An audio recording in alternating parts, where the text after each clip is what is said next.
প্রায় ২০ বছর পর আর্সেনালের আবারও সুযোগ ফাইনালে যাওয়ার, সেটা হারাম বল খেলে। অ্যাটলেটিকো মাদ্রিদেরও হারাম বল খেলে ফাইনালে যাওয়ার সুযোগ আছে। আসলেই কি ভাই তাই? হারাম বল খেলেই কি তারা ফাইনালে যাবে? আসলে ভাই আমরা তো ভাই মিম বানাতে অনেক বেশি পছন্দ করি। আমরা অ্যাটাকিং ফুটবল দেখতে এত বেশি পছন্দ করি যে টিমগুলা আপনার হচ্ছে একটু ডিফেন্সিভ স্ট্রাকচারে খেলে, তাদের খেলা আমরা অতটা বেশি একটা পছন্দ করি না। বাট পরিসংখ্যান কিন্তু অন্য কিছুই বলে। আপনার আর্সেনালের কথা বলেন এবং অ্যাটলেটিকো মাদ্রিদের কথা বলেন, যদি লিগের হিসাবটা আপনারা করেন, লিগ এবং চ্যাম্পিয়ন্স লিগেরও হিসাবটা যদি করেন, খুব কাছাকাছি। তারা এভারেজে প্রত্যেকটা ম্যাচে 14-15টা করে শট নেয়, 14-15টা করে আপনার হচ্ছে শট নেয় এভারেজ প্রত্যেকটা ম্যাচে।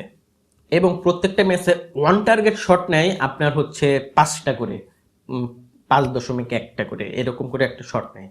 এবং এইটা আপনার হচ্ছে আর্সেনালের আপনার হচ্ছে লিগে এবং চ্যাম্পিয়ন্স লিগে কিন্তু তারা আরও বেশি অন টার্গেট শট নেয়, 6.50, মানে 6.5টা করে তারা অন টার্গেট শট নিয়েছে এবং 15টা করে আপনার তারা শট নিয়েছে।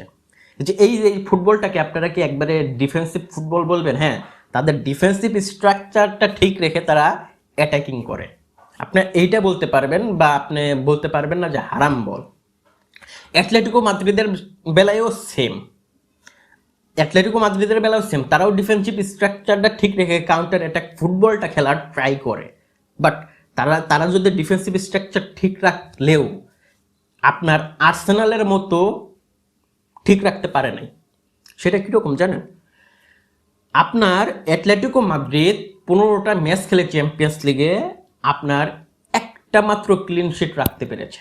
জি ভাই, ঠিক শুনছেন, একটা মাত্র ক্লিন শিট রেখেছে, আর 14টা ম্যাচে তারা গোল হজম করেছে।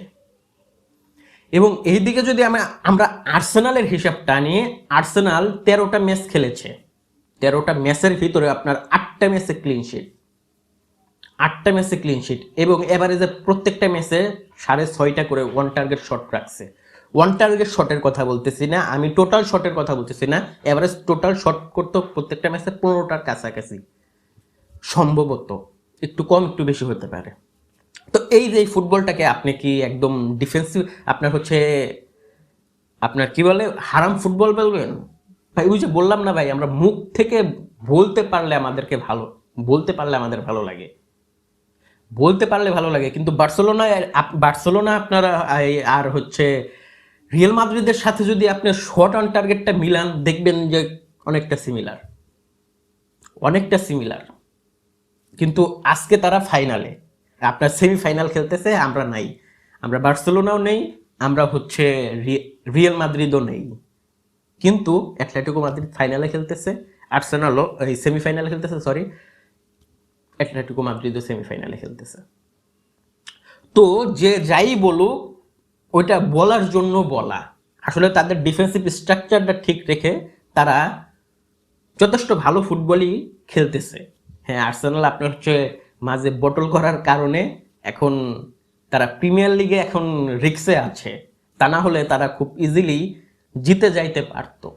বাট তাদের ভুলের কারণেই মাঝখানে কয়েকটা ম্যাচে বটল করার কারণেই আছে এই পরিস্থিতি। এখন যদি ম্যাচ প্রিভিউয়ের কথা যদি বলি ভাই, ম্যাচ প্রিভিউয়ের কথা কি বলবো ভাই, এই আপনার হচ্ছে আর্সেনালের মাঠে খেলা, আর্সেনাল অনেক বেশি আক্রমণাত্মক হবে, তাদের ডিফেন্সিভ স্ট্রাকচার ঠিক রাখবে, এটা তাদের হচ্ছে ধর্ম। ডিফেন্সিভ স্ট্রাকচার ঠিক রেখে তারা অ্যাটাকিং ফুটবল খেলবে। এবং অ্যাটলেটিকো মাদ্রিদেরও খালি ডিফেন্সিভ লিড না থেকে, সবাই মিলে ডিফেন্স না করিয়ে তাদেরও সাহসিকতার পরিচয় দেওয়া লাগবে। কারণ তারাও আপনার হচ্ছে অ্যাটাকিংলি অনেকটা থ্রেট ক্রিয়েট করতে পারে আপনার আর্সেনালের উপরে, সেটা আমরা দেখেছি প্রথম লেগেই যে তারা কি করতে পারে। সেই জন্য সাহস নিয়ে কাজ করতে হবে বা সাহস নিয়ে এগোতে হবে।